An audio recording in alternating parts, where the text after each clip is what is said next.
Good morning, Stokastic baseball fans. How you doing? Terry McBride here.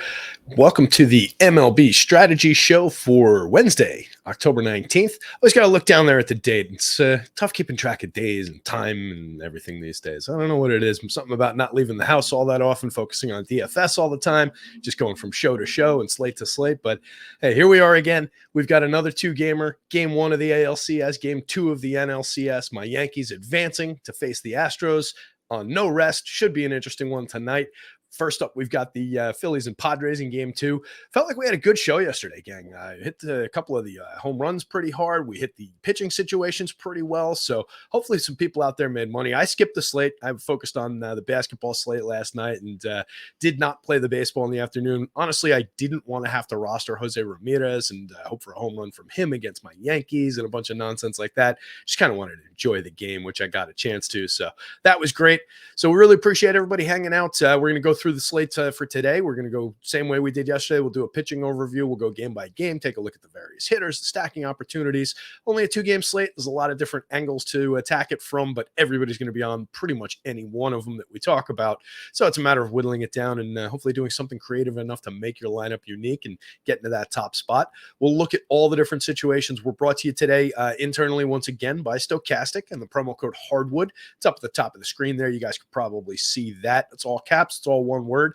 That's going to get you a 10 days access of Stokastic Plus Platinum for just $10. Not too bad. Promo code Hardwood, all caps, all one word. We'll hit that again in a little bit. Let's take a look. I loaded up. The first thing I wanted to talk about here is I loaded up one of our best tools at the site. That's our top pitchers tool. I'm just going to show it on the screen. Some of this will change throughout the day, but a little bonus for the people that are hanging out, still playing baseball here at the end of the season. So I just wanted to highlight this because it's kind of interesting where, we've got three basically ace caliber pitchers, arguably two, with Justin Verlander and Aaron Nola being the clear-cut ace caliber pitchers, and then Blake Snell, and then probably Jameson Taillon on a separate tier on his own down the bottom. But what we get on Taillon is a reasonable enough opportunity. This is the DK board. Basically a 30% probability of being a top two starter against 30% ownership. That makes him efficiently owned. On the DK slate, he's playable for value because he's a $6,000 option as compared to these other pitchers. It's not like you're gaining a ton of ground on the field in terms of the leverage play, but he's not overly negatively leveraged in comparison as the value play in comparison to the other top starters. So I think it all comes out in the wash, and it makes him a solid play over there because of the savings that you're getting there. And because it's just in terms of the raw ownership, you're saving about 20%. He's not good. It's not a great spot going up against the elite Astros lineup. And we'll get into it a little bit more when we look at the statistics and everything. But I just think it's an interesting spot. And then if we flip over to the FanDuel board, this is where he's really interesting because we're giving him a 16% probability of being the top starter. It's obviously the bottom of the board. All the other guys basically the same between 25 and 30%. Excuse me. But what we're getting with Taillon is a massive leverage advantage here. 9.5 is a leverage score. He's only going to be owned 6.7% of the time against the 16.2% probability, even if we don't like it, even if we don't think it's very likely to come through at all. Just by the numbers, that's something that we want to play in large field tournaments. So with the tournament sizes the way that they are, people are playing a little bit tighter, a little bit closer to the vest. I think it makes some sense to spread out a little bit in tournaments like that because you're going to be going up against even fewer people who are going to be taking advantage of a situation like this. So it's just something that stood out to me. Obviously, the other three starters are better, but it's not like any of them are in great matchups. This is the championship series in both leagues. So I think it's very interesting to play that type of an angle going into the slate. If we look over here at the top stacks, we can see obviously that his competition, the Houston Astros, the team he's going to be pitching against here, is the top stack on the board here with a bullet. So, and that's the case on both DraftKings and FanDuel. So we do have that to worry about when we think about Jameson Taillon and what he could potentially give us. But just from a purely DFS perspective, I do think it makes some sense. Get ready to zoom back to my face as I change up the screen share here. 3, 2, 1. Here we go. Oh my God, it's me again. Hold on one second, gang. I just got to remove this guy over here and make sure I don't accidentally click us off the stream entirely here and just load up the other screen share. Just bear with me half a second here. I got to find out if I can do two of these at once. I couldn't find a good way to do two of them at once and switch between them, but I'm an amateur producer, but here we go. We're back into the model. So this is what you guys saw yesterday. This is the little behind the scenes in my model here. All the projections are mine. The layout, again, thanks to our pal Josh Engelman, but the projections and data are mine. The home run model's in here. You can see the home run model right here. The projections, I typically project, I didn't mention this on the show yesterday, but I typically project high because I do want to try and push some of these guys down from the bottom in general during the regular season, especially on bigger slates. I like to get broad with my player pools. I like to get unique with my stacking combinations within lineups. So I push the projections up a little bit. So that's why by comparison to the site, they'll probably be about 20% higher than the Stokastic projections in a lot of cases. And that's intentional. So let's see what else. Oh, I didn't mention it all on the show yesterday, by the way. Hit the like, hit the subscribe button down below. Helps us out, helps me look good, makes it seem like people are watching. I think we had like 300, 500 some odd viewers yesterday, so we really appreciate all that. But, show us a little bit of love down there and jump into the comments at the bottom of the YouTube thing. There's no chat, but if you guys leave a comment and if there's anything you want to see, anything you want me to talk about during these shows, I'd be happy to. So just drop it in the comments down there. I'll check them out later on. And if there's any interesting ideas, we might pick them up, might steal them, might make them a feature. Who knows? So let's take a look. We've got the ownership loaded up, giving that away again as well here in the morning, but that'll all change a little bit. And really, I don't feel like I'm giving away the store here because everybody's basically projected from the mid-teens into the mid-20s. It's not like it's a big slate with 8 games or something like that. So you can kind of figure the hitter ownership on your own, but I do think it gets a little interesting around the pitching situations that we just talked about. But let's dive into the specifics of the slate. Aaron Nola on the mound for the Phillies, taking on Blake Snell for the Padres. Two excellent pitchers in terms of their upside, their strikeout potential. 205 innings for Nola this season, 29.1% strikeout rate, a sub-1 whip. Doesn't put anybody on base, doesn't allow premium contact, 31.6% hard hit, a 7.1% barrel rate, 2.35% homers. There's nothing not to like about Aaron Nola here. He projects out great. The price is fantastic on DK at just 8,500, 9,800 by comparison on FanDuel. He's drawing appropriate ownership on both sites. There is no reason to avoid going to Aaron Nola here. The Padres obviously field a very strong lineup. We've got 7 hitters out of the 9 in the batting order, averaging out to a 121 WRC plus. So they're obviously good at creating runs. They've got a little bit of power. We know who the Padres are, but we've seen Aaron Nola power through teams like this. Just a 3.6% walk rate. Again, just a guy who does not get himself in trouble, doesn't allow a lot of home runs. So he's most likely not going to bend to their run creation abilities. So I like the upside for Nola here. On the other side of the game, Blake Snell, a little bit more concerning just because of Blake Snell being Blake Snell. Right? He's got the advanced walk rate at 9.5%. It's basically 3 times the walk rate that Aaron Nola has, a 1.20 whip. He's a guy who does get himself into trouble. He needs to pitch his way out. Fortunately, he's very good at that. He doesn't allow a tremendous home run rate. He does allow more hard hit and more exit velocity than his competitor on the other side.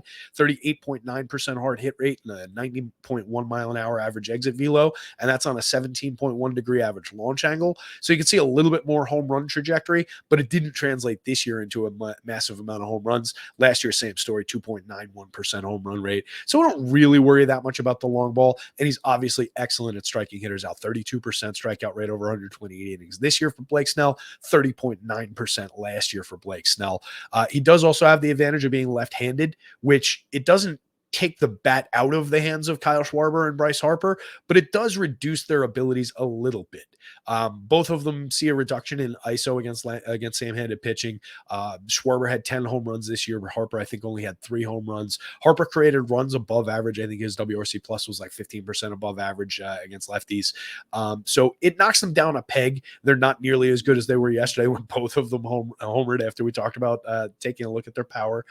So that was a really nice spot yesterday. Today, we could be playing into the hands of Rhys Hoskins, though. I mean, there's a lot of good righty bats. This is a really, really well-balanced Phillies lineup. So between these two pitchers, I do worry a little bit more about Blake Snell, but I do think that the upside's there, particularly for a $7,200 price tag. By comparison to Nola's $8,500, it makes total sense that they're about equally owned on the DK slate.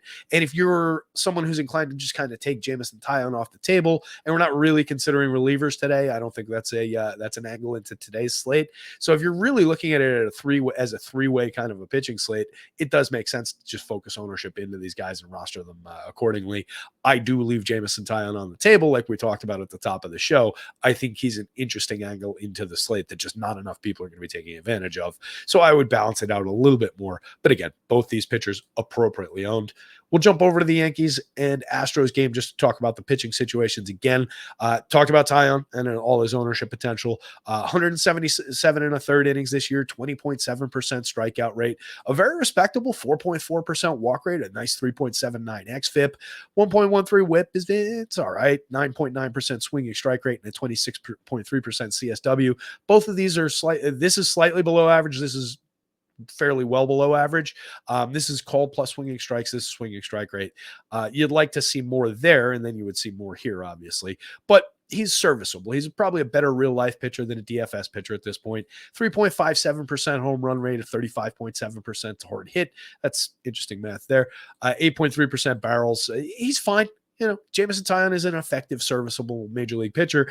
I just don't want him pitching the game one of the ALCS against the Houston Astros. Not ideal for the Yankees. But I do think we could squeeze a little bit of upside if he has a nice 5 innings. I doubt we're going to see more than 5 from him. They'll be very likely to hand it off to the pen. Hopefully we're going to be getting Marinaccio back into the ALCS roster. We'll talk about some hitting decisions the Yanks have to make for the ALCS roster in a little bit as well. On the other side of this one, ace of all aces, at least in the American League, Justin Verlander, likely Cy Young winner, 27.8% strikeout rate, 4.4% walks, 3.23 xFIP, a 0.83 whip. This is Justin Verlander. I don't think I have to sell him to you guys all that hard. 10.6K on FanDuel, 9.1 on DK, drawing appropriate ownership, the same as the other 2 aces in the other game. Roster accordingly. I mean, you can get aggressive with Justin Verlander. He's going up against the Yanks. They do have the power potential. It's a okay park for power, and you can actually see, and I'm not sure exactly why this has happened through the season, but Verlander in odd spots, and it's not that odd to see Judge and Stanton popping up in the home run model a little bit, but I'm surprised to see specifically Glaber and Anthony Rizzo popping that high. Both 2 guys who hit more than 20 home runs, 24 for Glaber, 32 for Rizzo this season, but against Justin Verlander, who does not allow much power, 1.8% home run rate this year, 34.8% hard hit. The fly balls are there. It's 16.9 degree average launch angle, but not a lot of exit velocity to speak of, not a ton of barrel rate. So I'm a little surprised to see the home run numbers where they are for the Yanks, but those are individual home run marks. That means, one of these guys might hit a home run and then everybody else might strike out 3 times if Verlander still has a dominant start. I would expect the Verlander side of this to come through and unfortunately stand tall above my Yankees, but anything can happen. So, take that into account, obviously. We'll jump back over to the other game to talk about some bats, some stacking potential, and some individual hitters. But first, let's talk again real quick about the promo code and our good sponsor from Stokastic, the Stokastic Plus Platinum plan. Stokastic Plus Platinum includes all of this baseball stuff that we're talking about right now. It includes football. It includes hockey. It includes the league that just started yesterday with a 2-game slate that was kind of miserable for me, but hopefully good for a lot of our members. I always use my projections. Didn't go so well. I might use the site's projections on the Big 12 gamer today because I am not prepared for it. But if you've got the Platinum plan, you're prepared for it. You can dive right in with the site's projections. Platinum also includes all the different sports that we cover: NASCAR, tennis, golf, MMA, every single thing that we cover. If there's a DFS slate for it, there's something on Stokastic for it, and that something is included in the Platinum plan. You can get on there for $10 for your first 10 days as a new user. Promo code is Hardwood, all caps, all one word. It's an NBA promo. We're not getting dirty-minded over here. Hardwood, all one word. $10, 10 days, Stokastic Plus Platinum. Let's talk bats. Jumping back into the Phillies and Padres game, we've got, again, a loaded Phillies lineup that's really well balanced. We talked about it yesterday in terms of the premium lefty power, and now we can look today at Rhys Hoskins. I mean, another home run hitter, 30 homers this season, a 216 ISO, a 122 WRC plus, 246, 332, 462 overall in the triple slash. Just a very nice bat to have when your lefties are maybe taking a little bit of a ding up at the top of the batting order. JT Realmuto as well. He's going to be popular, 35.7%, where you need catchers on DK. A little less popular on FanDuel, where I love grabbing this bat. I mean, he's a regular standout stud player, and you get him at a position where people just tend to ignore catchers on FanDuel because you don't need to roster the position. So he typically goes under owned. You can see it by comparison, a little bit slightly under owned compared to some of the other star ready bats on that team. So I like taking advantage of that. It's not a huge amount of leverage, but it's there. 22 home runs and 21 stolen bases from a catcher this season. 202 ISO creator runs 28% better than average. Gotta love Realmuto. I would not shy away from playing Harper and Schwarber. They're both effective enough against lefties. And if you get the game where, if you're playing a Phillies full stack and you want them to chase Blake Snell early, well, now I might get plate appearances for Schwarber and Harper against a righty out of the pen later in the game. So I'm playing that angle, or, potentially against the diminished lefty out of the pen as well. Bottom of the lineup too, we talked about it yesterday. Nicky Castellanos sitting in the middle of the batting order, but Bohm, Segura, Stott, and today Matt Vierling, all of these bats can produce for you from the bottom of the batting order, particularly in terms of some of these counting stats. The WRC plus on a few of these guys isn't great, but you do get counting stats from everybody, stolen bases, home runs. So there's DFS upside in stringing together bats from this entire batting order. And Vierling at the bottom, 2,000 on DK, 2,100. If he's in the lineup, that's an interesting value proposition. 246, 297, 351 this year, 81 WRC plus. That's not great. But again, 6 homers, 7 stolen bases, and 357 plate appearances. As a low ball, kind of a one-off play from the bottom of the lineup, I'm happy to go there if the public doesn't get there that much. And if you're looking at his premium contact numbers, it seems like there's probably more to come in that bat, right? 47.1% hard hit rate. That's pretty nice. He just needs to improve the launch angle, get the barrel rate up a little bit, and that could be a different hitter with a little bit of pop next year. So keep an eye on him going forward, and potentially consider him if he's in the lineup today. Padres on the other side of this one. I'm going to take a quick sip of coffee here, gang. Bear with me one second. Nobody to throw the baton to while I sip my coffee on this show. So hang out half a quick second. Excuse me. So delicious I could barely talk. That was tasty. Today's show also brought to you by Cafe Bustelo Coffee and the concept of caffeine. Anyway, Padres. Jerickson Profar leading off, Juan Soto, Manny Machado, Josh Bell, Jake Cronenworth. What's interesting about this little core that they've got that I spotted just, as I was looking at things before, look at these plate appearances. Just a core of hitters, all well over 600 plate appearances this season. That's dynamite. If you can get a just regular group of guys that are producing at the level that these guys produce at in terms of run creation, everybody well above average for creating runs, and they're in the game that frequently and just giving you that regular boost of offense in your lineup, that's fantastic. So you like seeing that for the Padres. It's a good team. I've talked down about them throughout most of the year because for DFS upside in a lot of situations, I didn't love them relative to where the field was getting them. They were a buzzy team throughout the year, but I mean, very, very solid baseball team in terms of run creation. You see only Manny Machado with 32 home runs, only guy over 30 in the lineup. Juan Soto at 27 home runs. Down year overall for Soto in terms of the hit tool at 242. This dude is Ted Williams. That hit tool will come back up. Only a 14.5% strikeout rate and still a 20.3% walk rate. Those are just astounding numbers. This kid is so good with the bat. Still 401 on base percentage, 210 ISO, and a 145 WRC plus, 27 home runs in a down season. So, I mean, go to Juan Soto as much as possible. Tie him together with Manny Machado and Jerickson Profar. We're not breaking any new ground with that combination, but Profar again does look like he was yesterday, where he's going a little bit under-owned for his potential to correlate with those key hitters. So I like getting to that. You can tie Josh Bell and Cronenworth at lower ownership to that. You can look down lineup with this team with Will Myers. Ha-Seong Kim gets a little bit of attention at shortstop, 3,400, a productive run creator, 105 WRC plus, 12 stolen bases, 11 home runs. Nice little fantasy producer for a fairly cheap price, but he's getting a lot of popularity. So if I'm skipping somebody in this lineup, it might be Ha-Seong Kim on DK. On FanDuel, 25% owned. Same story, 2,600. He's shortstop, third base. Not that we're really skipping anybody if we're building a full slate of lineups for a 2-game slate, but that's the kind of consideration. Maybe somebody that's that popular, maybe we skip over him, maybe we don't focus on him or use him in like a util spot or something like that. 13.9% owned on Trent Grisham. Again, if you get a cheap Trent Grisham in your lineup, I know he's not that great, but 17 home runs on the season. If he gets into one at low ownership, relatively low ownership anyway, and a cheap price, you don't want that in your lineup. So pods are somewhat interesting. We'll jump over to the next game here. Talk about my Yanks. Talk about going up against Justin Verlander. Talk about the Astros and their elite lineup. Some considerations for the Yankees. We saw Aaron Hicks got injured yesterday on that ridiculous play, Little League play in left field foul territory where he ran into Oswaldo Cabrera, who had run out trying to catch a foul ball. Josh Donaldson was there, but he pulled off. Hicks and Cabrera slammed into one another. Long story short, Hicks out 6-8 weeks or something like that with a leg injury. That's the roundabout way of saying that the Yankees are currently hurting for a left fielder. Aaron Hicks was not necessarily good, but he was serviceable enough in left that it was allowing them to play Oswaldo Cabrera at shortstop, like we talked about yesterday, and get IKF, Isaiah Kiner Falefa, the hell out of the lineup because he's not good. Now they might have to plug him back in. That would be the most straightforward approach to this, but I don't think they want to do that. I don't think they want to put IKF in this lineup. So there's a couple different ways they could go. They could go with Oswaldo Cabrera at shortstop and start somebody like Marwin Gonzalez out in left field. They could start Stanton in left. They don't necessarily want to do that either. And then maybe you see somebody like a Matt Carpenter DH. You might see a DJ LeMahieu DH. And these are the considerations I mentioned earlier. I put the Yankees potential interesting bench hitters.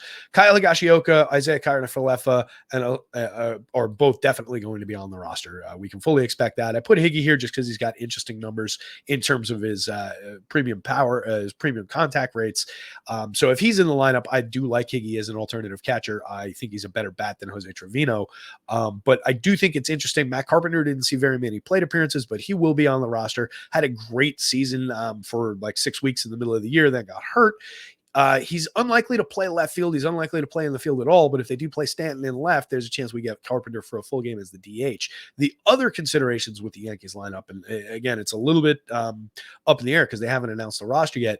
DJ LeMahieu seems likely to make it back, but that would throw a monkey wrench into the second base, third base part of the conversation, but he doesn't play short, so that's not going to help them. The guy that might help them at short is Oswald Peraza, the premium prospect, their number 2 or 3 ranked prospect overall, who came up for 57 plate appearances during the season. I wish they had given him a little bit more seasoning at the big league level, but he actually is a shortstop by trade.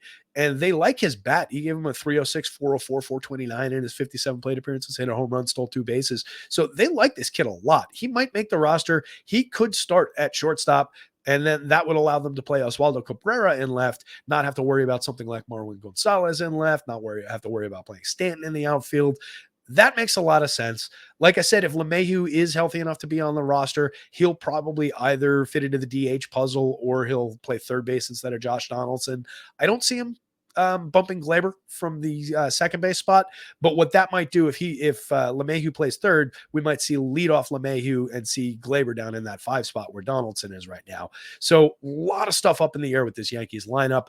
You can stack them. I think they're going to be a little bit lower owned than where we've currently got them projected, just by virtue of a lot of people flocking to Verlander and a lot of people avoiding Verlander with bats. The obvious names, the Stantons, the Judges, will be fairly popular, but I do like Harrison Bader. I do like Cabrera if he's in the lineup. I think Peraza is very interesting if he's in the lineup. DJ LeMahieu, same story. And Kyle Higashioka, again, Higgy had a good year in terms of his contact profile, 48.1% hard hit rate. It only translated into 10 home runs. But if you remember, he went into like July or late June with no home runs. So the contact profile is there for Higgy. Trevino's a better catcher in the field. He hit 11 home runs over the course of the season. He had a nice little season with the bat. He's very cheap. I just think Higashioka is the better hitter, but I expect Trevino will probably get this start. So keep an eye on those situations as the rosters are announced. Much more straightforward situation I expect with the Astros on the other side of this one, and they're facing the weakest pitcher on the board. A lot of people flocking to them. You can see a ton of ownership. Jeremy Pena pulling 40% on DK, Pena pulling 35% on FanDuel, a lot around the Altuves, the Jordan Alvarez's of the world. Makes a ton of sense. If you want to attack Jamison Tyone, you want to get into this Astros lineup. They're loaded with stars. Alvarez, phenomenal season. Judgian contact profile, 21% barrel rate and a 59.8% hard hit rate for Alvarez, 26.2%, 60.9% for Judge. So, I mean, this is the only guy that was close to this guy all season long. You see it as well in terms of the just the bat. 306, 406, 613 for Jordan Alvarez this season. 311, 425, 686 for Aaron Judge. It's just a pleasure to watch these two guys hitting at the same time. They're phenomenal bats. all that is to say that you should go to Jordan Alvarez in this matchup quite frequently. The other big lefty in the lineup, Kyle Tucker, you get to him often and as well. Phenomenal bat. They're 30 home runs this season, a 221 ISO. Nothing not to like about Kyle Tucker. I like going to bats like Julie Gurriel, who won the batting title last season at 319 and had a very nice little 15 home runs, a 134 WRC plus, and completely cratered this year, 242, 288, 360, 85 WRC plus, 15% below average. They still ran him out there basically every day, 584 plate appearances. I believe the talent's still there at this ownership, hitting in the middle of this lineup for 2,400. I think it is appropriate to get a little ahead of the field on a bat like Julie Gurriel. Chas McCormick, similar token. He's a bat that I talk about a decent amount. 10.2% barrel rate this season. The hard hit was down a little bit. His hard hit profile was better last year, but you can get a little sneaky power out of him. 14 home runs and 407 plate appearances this year. Martin Maldonado, everybody knows, plays catcher, occasionally hits home runs. 15 of them this season and 379 plate appearances. Don't sleep on him if you're building full stacks of Astros. If you're playing on FanDuel, he's 2,200. He's under 10% owned. So, I mean, there's some potential for, if you're building 150 lineups in large field tournaments, you could get away with some Martin Maldonado shares on FanDuel as well. Nobody is off the board in this format. That's kind of the key factor here. I do think it probably pays to click the button to allow hitters against pitchers. Again, I would not be playing relievers on this slate. Just seems like a slate we're getting more into the starters. 3 starters who are likely to go deep in this one. Jameson Taillon, even if he gets chased early, I wouldn't want to guess at which one of those Yankees arms is going to be there. The one guy who could be a weird wrinkle in that case is if Frankie Montas ends up on the roster. He's been working out and throwing limited innings or limited pitches in like a bullpen type of a role, seeing if he could shape up for this. I don't expect him to be on the roster, and I don't expect him to be good if they use him in that role. But if he does happen to be on the roster, if the Astros do happen to slam Taillon and chase him in the first inning, like what we saw with Savali yesterday, maybe you could see a couple innings out of Frankie Montas, but that is so thin. There's no way I would want to chase it for the FS purposes. I just feel like throwing it out there. So that'll bring us to the end of the show, I think, guys. I can't imagine there's anything I didn't talk about here. I think I went longer today than I did yesterday. So we'll see how all that goes, but really appreciate everybody hanging out. Hit the like button, hit the subscribe, take advantage of the promo code Hardwood. 10 days of Stokastic Plus Platinum for only $10. Promo code Hardwood, all caps, all one word. With that, I am going to get out of here and go check out the basketball show and catch up on everything for tonight. Thank you very much, everybody. Good luck tonight.